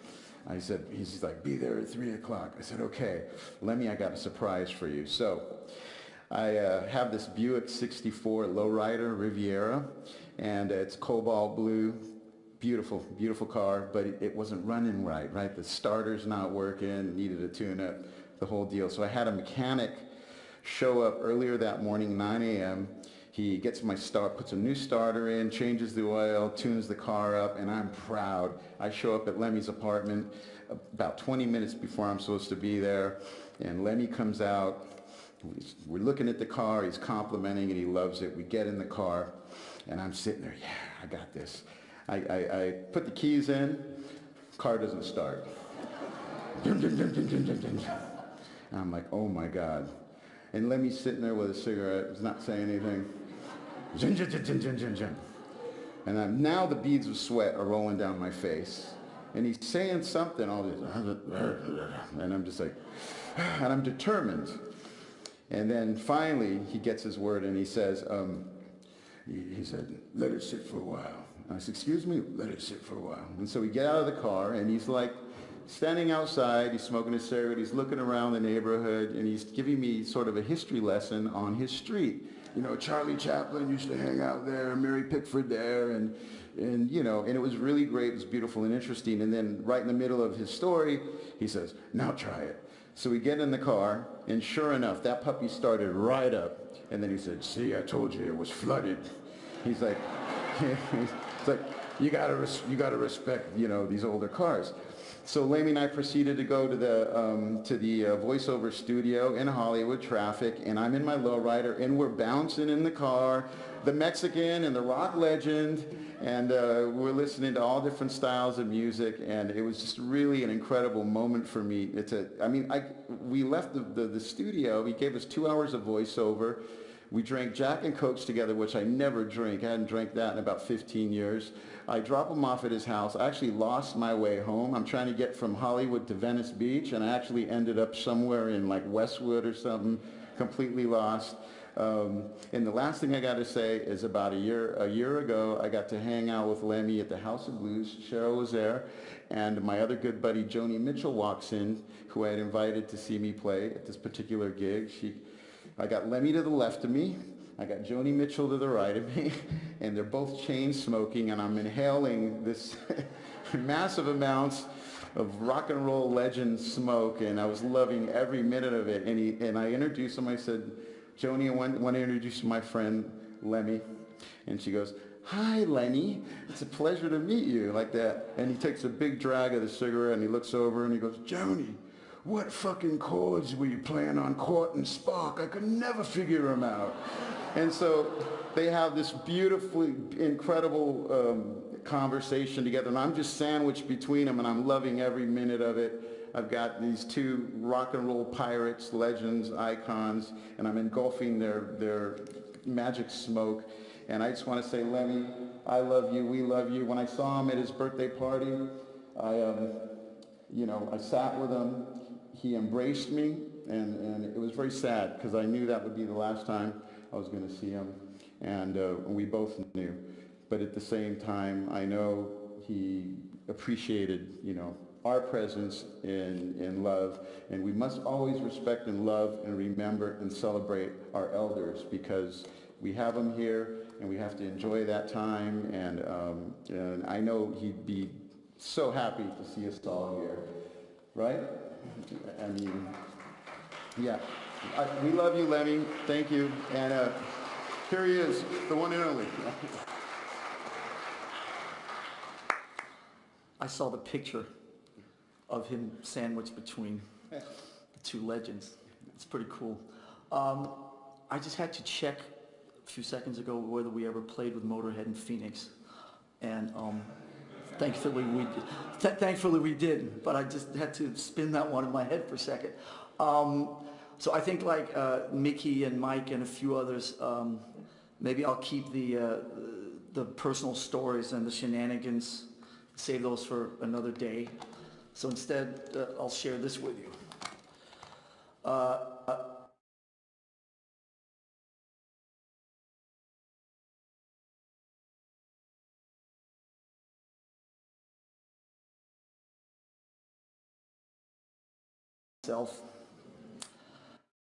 So instead, I'll share this with you. 34 years ago, in June of 1982, in West Hollywood, I threw up all over myself. It's not particularly significant because of the throwing up. In my late teens, unfortunately, I threw up quite often. But it is significant because of where I threw up. I was in Lemmy's hotel room. at the Sunset Marquis about 4 o'clock in the afternoon on the day they were playing the biggest show on their Iron Fist headline tour. I spent a good deal of time outside the Plaza Hotel in Copenhagen. Some of you guys down here may have been there. And over the course of those years, I met many great people, Richie Blackmore, Ronnie Dio, Phil Lynott, Robin Trower, and they were all kind enough to sign autographs, take a picture, exchange a few seconds of pleasantries, but that was kind of that. Subsequently, after moving to America, I was now in Southern California, and Motorhead became the primary musical force in my life. I lived and breathed every note they played, every word Lemmy sang, and every tall tale that I read in interviews. When they came to the U.S. for the first time in '81, supporting you, Ozzy, I was obviously more than thrilled and was going to follow them all over California for the whole week. There I was, literally following Motorhead around. I mean, driving behind their tour bus up and down Interstate 5, the biggest fanboy on the planet. But this was different. Unlike some of the rock stars I'd met in Copenhagen years earlier, Motorhead, and particularly Lemmy, embraced me with open arms. There was no preciousness, no mindless banter, no quick picture, and off you go. It was a completely different attitude and a completely different set of rules. At the first show, I was immediately invited into their inner sanctum, the dressing room, the back lounge of the tour bus, and over the course of the following week, I was in the hotels, the bars, the truck stops. There were no limits whatsoever. I was always welcome in and felt like these guys actually cared about me. Lemmy was so fucking hospitable, like the ultimate party host and caregiver who took me under his wing and made me feel like I belonged to something that was much greater than myself. A month later, I was roughing it through England towards my destination of the Heavy Metal Holocaust in Port Vale, a stadium gig that Motorhead were headlining. Now that summer in 1981, No Sleep Till Hammersmith had come out and entered the chart straight at #1, and they were the biggest band in Europe. I showed up at the sold-out gig with no ticket, not a pot to piss in, but within 15 minutes, I was backstage in the Motorhead compound where Lemmy once again had invited me in and welcomed me with open arms and remembered me from California a month earlier. The biggest gig of the summer in England, and Lemmy still had time, the little old me. Now fast forward another month to the Nomus rehearsal studios in London, where I'd gotten wind of the fact that the boys were working there, so I headed straight down there, and once again, much to my disbelief, within a few minutes I was sitting in a small rehearsal room with Lemmy, Fast Eddie, and Filthy Animal, and listening to them write songs for their Iron Fist album. Right in front of me. There were 4 people in that room, and I was one of them. It was a total mindfuck. I was 18 years old, and these events made a huge, indescribable difference in my life over the course of that summer. It made me want to be in a band. It made me want to form a band. It made me want to be a musician, be part of a group, be part of a collective, be part of the craziness of the traveling rock and roll circus. And one day, maybe, we could extend that same open door, that same open embrace to other awkward and disenfranchised kids that hopefully one day would come our way. So in the thousands of interviews I've done since then, I've always cited Motorhead and Lemmy as the main inspiration and the primary reason that Metallica exists, both musically and attitude-wise. So thank you, Lemmy, for helping shape who I am today. Thank you, Lemmy, for the open door, for the music, for the drinks, for the laughter, for the stories, for never judging us, for always making me feel part of something that was so much bigger than myself. And thank you for always mastering the fine balancing act of being just enough of a rock star to be cool, but not too much of one to be uncool. So finally, I just want to say thank you for also taking a picture of me while I was sitting in your hotel room at the Sunset Marquis with barf all over myself and putting it on the inner sleeve of your next album, Orgasmatron. That was the ultimate seal of approval, the ultimate compliment. I will forever be appreciative and grateful to have known you, and beyond proud to shout from every fucking rooftop how much you have meant to me and how your attitude and all-around coolness has inspired me over the last 37 years. Rest in peace, big man.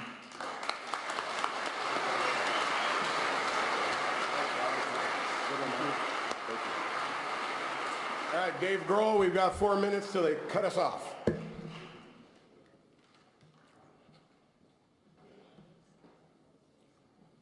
And immediately after this, everybody's going to the Rainbow, and Let's celebrate.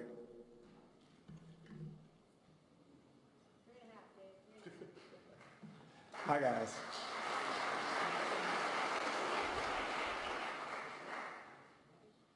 There's not enough time for me to tell you how much Lemmy meant to me and all of the amazing experiences that I had with him. The first time I met Lemmy, I was at fucking Crazy Girls about 20 years ago. And I was walking back to the men's room. On the way back, I looked to my left and I saw Lemmy by himself in the corner on a video game.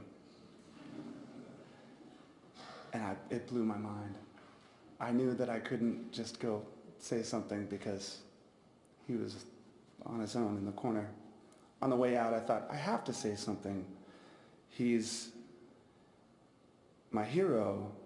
He's the one true rock and roller that bridged my love of AC/DC and Sabbath and Zeppelin with my love of GBH and the Ramones and Black Flag.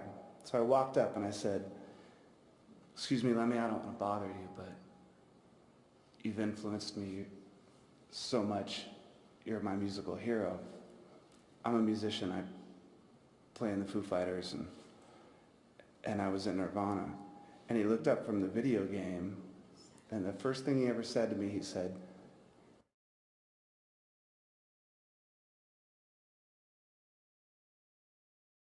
and in that moment,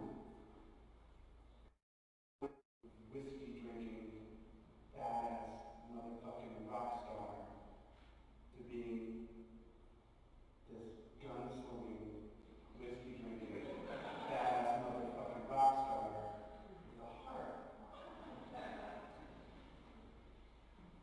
And I walked away, and I thought, if I'd never see him again, that's enough for the rest of my life. But then we became friends. And it's one thing when you have a hero, but it's another when your hero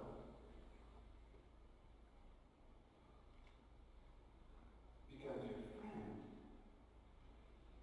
And over the years, I have great stories of going to his apartment and walking through the aisles of pornos and magazines and horror episodes.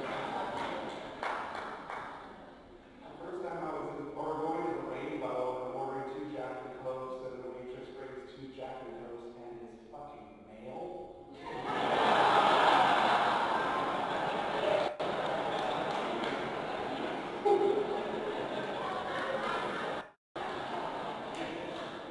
That's pretty huge. Or the one time when I texted him, I said, hey man, my band's playing at the Pantages Theater tonight. You should come down and check it out. I said, all right. I said, it's an acoustic show. It's not like a big rock thing. He goes, okay. An hour later, I'm downstairs and backstage, and I hear fucking Motorhead blaring out of the dressing room. And I get so excited. Finally, someone else in the band is fucking listening to Motorhead. And I open up the door, and there's Lemmy by himself listening to Motorhead.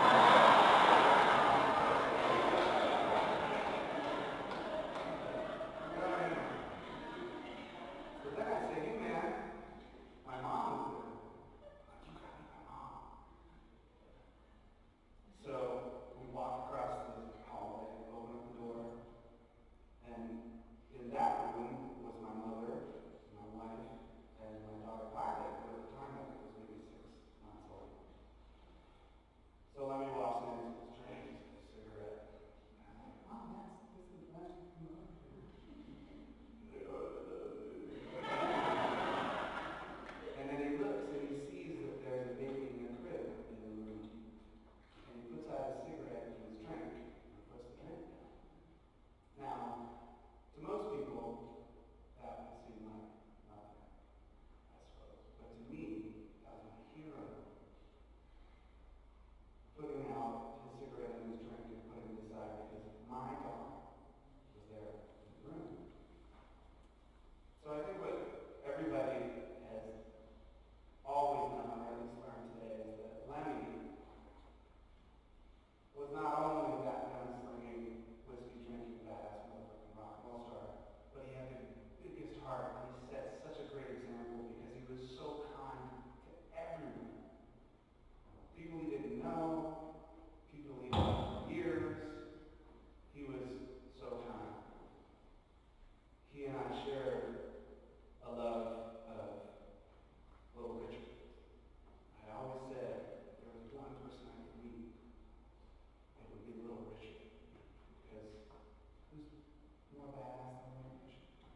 One day I was at the airport at LAX and I was standing out on the curb and this guy comes up to me and says, "Yeah, I heard you're the only person here I want to meet in the ocean."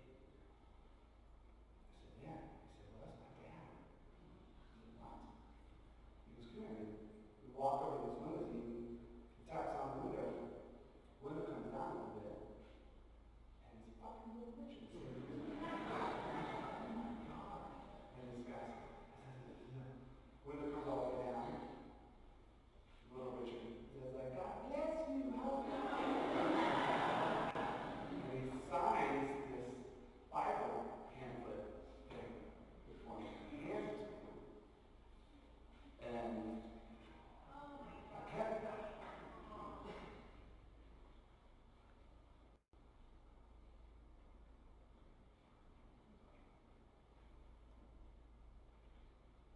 And I wanted to give it to him on his birthday.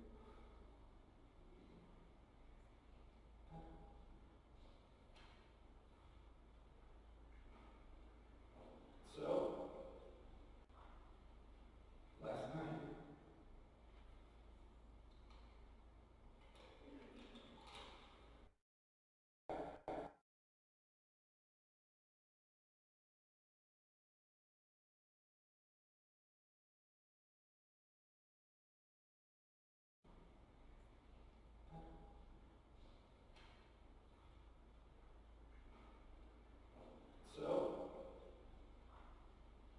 last night,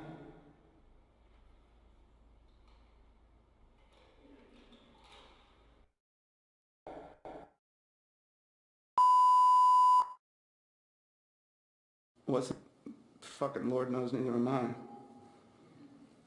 But this is a song that Little Richard sang. And I thought I'd read it. It's called Precious Lord, Take My Hand. Precious Lord, take my hand. Lead me on, help me stand. Lord, I'm tired, I'm so weak. Lord, you know I'm worn.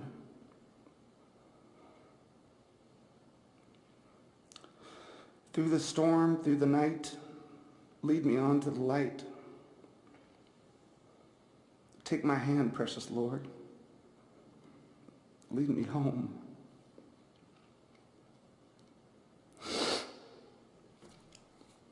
When my way it gets kind of dreary, precious Lord, somewhere near. When my light is almost gone, hear my cry, Lord, hear my call. Hold my hand, lest I fall. Take my hand, precious Lord. Lead me home. Cheers, Lammy. I miss you.